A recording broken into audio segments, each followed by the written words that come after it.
સાત્વિક રેસીપીની video સિરીઝમાં આપ સૌનું હાર્દિક સ્વાગત છે. કલ્પવૃક્ષ પરિવારને ભાવથી જય સ્વામિનારાયણ, જય શ્રી કૃષ્ણ, જય સિયારામ, હર હર મહાદેવ, રાધે રાધે. કલ્પવૃક્ષ કિચનમાં આજે ઉનાળા સ્પેશિયલ નાના નાના સમોસા આપણે બનાવવાના છીએ. જો કે સમોસા નાના હોય કે મોટા, સ્વાદ તો સારો જ હોય, પણ ફરિયાદ એ હોય છે કે શિયાળામાં કે ચોમાસામાં જેમ સમોસા ખવાતા હોય એમ ઉનાળામાં નથી ખવાતા. જોકે ચટપટો એનો સ્વાદ છે તો ઉનાળામાં પણ યાદ આવે, પણ એની પ્રકૃતિ ગરમ હોય, કારણ કે અંદર નંખાતી વસ્તુઓ છે, ગરમ મસાલાઓ છે, એ ગરમ હોય છે, એટલે ઉનાળામાં બધાને ત્યાગ રાખતા હોય છે. પણ આપણે એનું પણ સમાધાન ગોતી કાઢીએ છીએ, કારણ કે સાત્વિક રેસીપીની આપણે આ વિડીયો સિરીઝની અંદર આપણે બધાને હેલ્પફુલ થવા પ્રયાસ કરી રહ્યા છીએ. ત્યારે આવો આપણે સાત્વિક સમોસા બનાવીએ કે જે ઉનાળામાં પણ હોંશે હોંશે ખાઈ શકાય અને ગમે ત્યારે આપણે બનાવી શકીએ. તો આવો આપણે ફટાફટ જોઈ લઈએ અને સ્વાદિષ્ટ એવા ઉનાળા સ્પેશિયલ ગરમીઓના સમોસા આપણે બનાવી લઈએ. રેસીપીમાં છેક સુધી જોડાયેલા રહેજો. રાધે રાધે.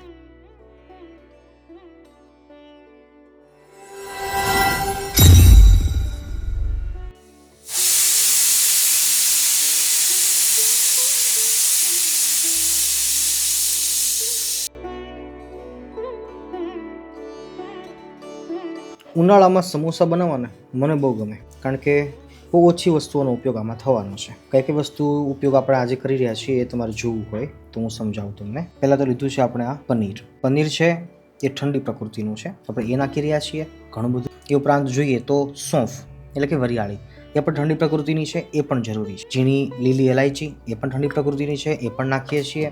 મરચું લીલું છે, એ ઓપ્શનલ છે, અથવા તો ઓછા વધતું આપણે રુચિ અનુસાર કરી શકીએ. આમચૂર પાવડર છે, એ આપણો હોમમેડ છે, ઘરે બનાવેલો છે. જે આનો વિડીયો પણ આપણા ચેનલ ઉપર આવી ગયો છે, તમે ચોક્કસથી જોજો, નીચે ડિસ્ક્રિપ્શનમાં તમને લિંક મળી જશે. બટેકાવાળા બાફેલા લીધા છે. વટાણા વગર તો સમોસા અધૂરા જ કહેવાય, એટલે વટાણા લઈ રહ્યા છીએ. એ ઉપરાંત જોઈએ તો ફુદીનો અને કોથમીર, આ બંને ગેમ ચેન્જર છે.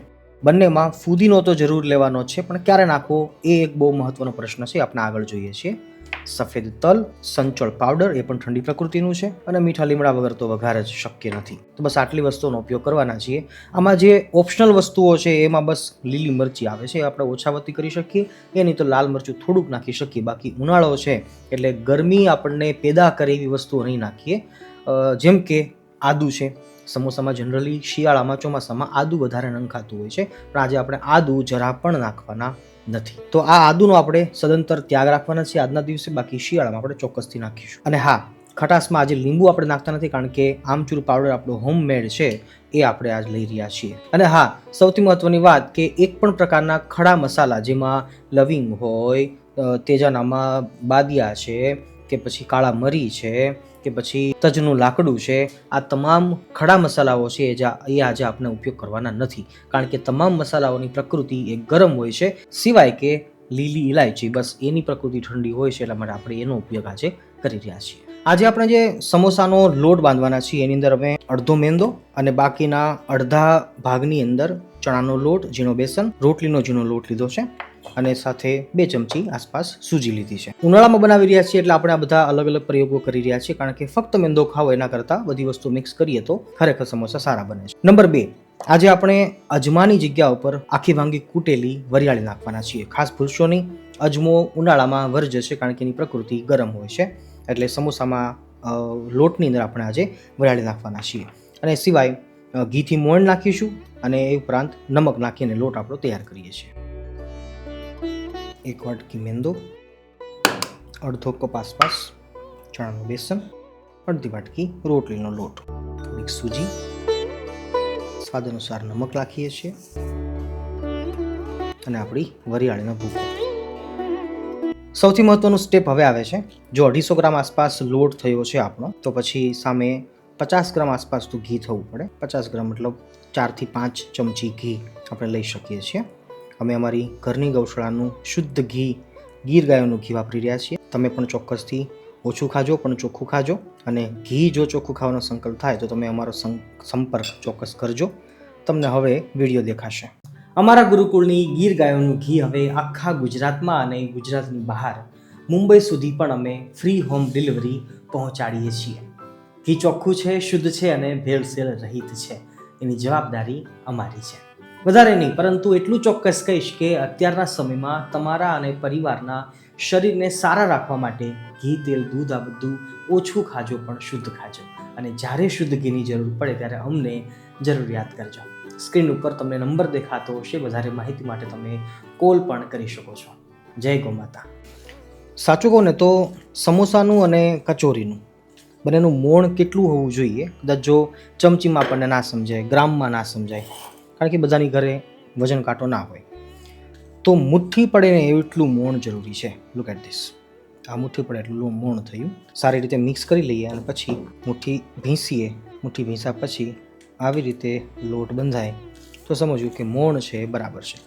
મોણ નાખવામાં ક્યારે પણ કંજુસાઈ ન કરવી. અને હવે કઠણ એવો લોટ આપણે બાંધી લઈએ. જોઈએ કેટલું પાણી જોઈએ છે. એક સાથે ઝાઝું પાણી ન નાખશો. ધીમે ધીમે ધીમે આપણે જોઈએ પ્રમાણે પાણી નાખતા જવાનું અને લોટ કઠણ રાખવાનો છે. જેટલો કઠણ રાખી શકો એટલો કઠણ.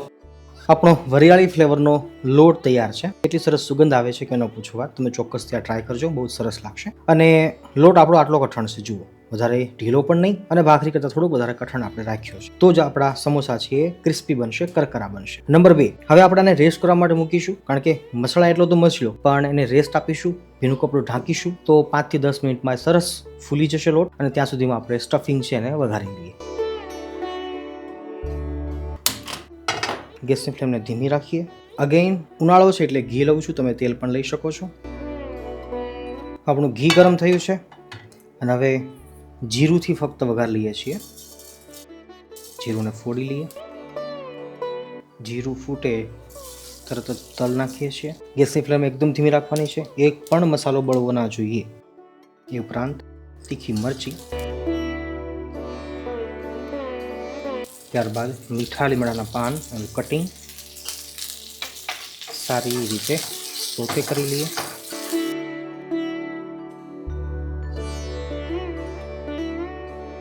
ત્યારબાદ થોડા કાજુના ટુકડા નાખ્યા છે. ઓપ્શનલ છે, તમે ન નાખો તો પણ ચાલે. હા, કિશમિશ પણ નાખી શકાય છે, એ પણ બહુ સરસ લાગે છે. અને કોથમીરના ડંઠલ એનું કટિંગ ભરીને નાખીએ છીએ આપણે, કારણ કે બહુ જ સરસ લાગે છે. આપણે લસણ, ડુંગળી એવું કશું નાખતા નથી, તો કોથમીરના ડંઠલથી વઘાર લઈએ તો બહુ જ ફાઇન વઘાર આવે છે. અને સમોસાના સ્ટફિંગમાં ટમેટો આપણે નાખી ન શકીએ, રાઈટ. ત્યારબાદ વટાણા નાખીએ છીએ અને હવે નાખીએ છીએ આપણું પનીર, જે આપણે ક્રમ્બલ કરેલું.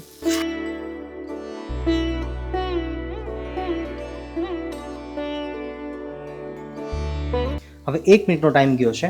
પનીરને સોતે કરી લીધા બાદ બટેકાને આપણે આખા ભાંગા ક્રશ કરેલા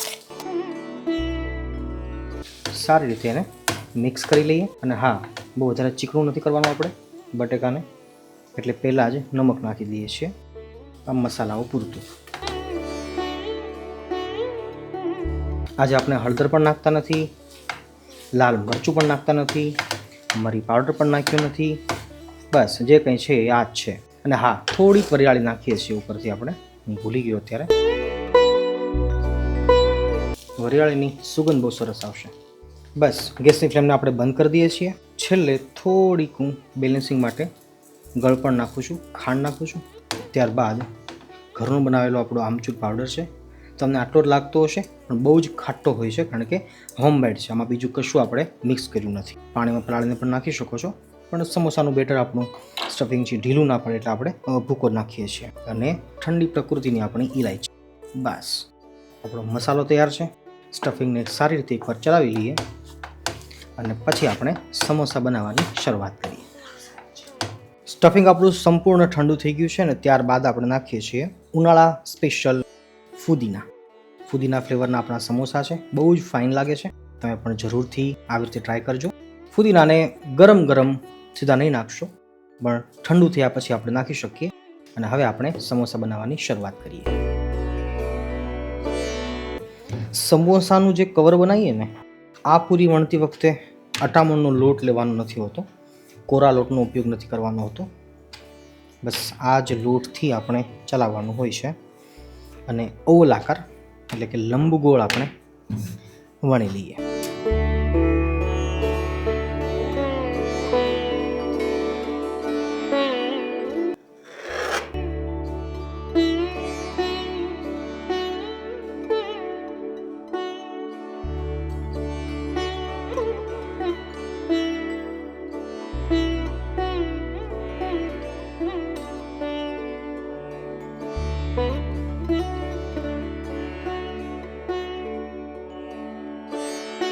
ફાઇનલી આપણે સમોસાને તેલની અંદર ફ્રાય કરીએ છીએ. તેલ એટલું બધું ગરમ ના હોવું જોઈએ કે ઉપરથી પડ છે આપણું બળી જાય. મીડિયમ ટુ લો ગેસની ફ્લેમ અને એકદમ ધીમા તાપે આપણે સમોસાને પકાવીશું. આશરે 2 મિનિટ પછી આપણે એને ધીમા હાથે હલાવી લઈએ અને જોઈએ છીએ તો સરસ આપણા સમોસા પાકી રહ્યા છે. હજી એને 2 મિનિટ સુધી પકાવીશું એટલે ક્રિસ્પી થઈ જશે. ઉપરથી કલર છે એ બ્રાઉન થઈ જશે. આછો બ્રાઉન કલર થાય એટલે સમોસા બનીને તૈયાર છે. ધીમા તાપે પાકશે તો જ લોટ કાચો નહીં રહે, ઉપરનું કવર કાચું નહીં રહે. એટલે સમોસા વણતી વખતે જેટલી તકલીફ પડે અને તળતી વખતે જેટલો ટાઈમ લે એટલા સમોસા મીઠા લાગે અને સારા બને. તો આવી રીતે બધા સમોસા કાઢી લઈએ અને તમે પણ ચોક્કસ બનાવજો. તમને કેવા ભાવ્યા એ ચોક્કસથી તમે કોમેન્ટ સેક્શનમાં આવીને લખજો, તો અમને આનંદ થશે. મળીએ છીએ ફરીવાર એક નવી રેસીપી સાથે. ત્યાં સુધી સૌ ભક્તોને ભાવથી જય સ્વામિનારાયણ. અને હા, જે કંઈ ઘરમાં બનાવો એ ભગવાનને થાળ ધરાવજો, પછી જમવામાં ઉપયોગ કરજો. ચાલો ત્યારે સૌ ભક્તોને જય સ્વામિનારાયણ, જય શ્રી કૃષ્ણ, જય સિયારામ, હર હર મહાદેવ, રાધે રાધે.